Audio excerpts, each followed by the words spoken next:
ഈ പ്രാർത്ഥനയെന്ന് പറയുന്നത് അധരത്തിൻ്റെ വ്യായാമവും ഒന്നുമല്ല. ഹൃദയത്തിൽ നിന്ന് ആശയങ്ങൾ ദൈവത്തിൽ പകരുകയാണ്.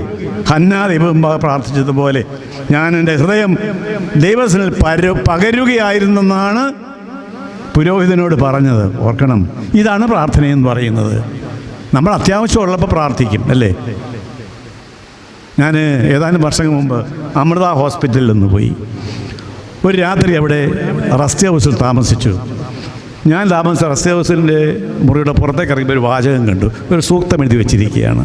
എൻ്റെ ഹൃദയത്തിൽ അത് ശരിക്കും പതിഞ്ഞു. ഞാനത് നോട്ട് ചെയ്തു. എന്താണ് ഭാരതം അറിയാമോ?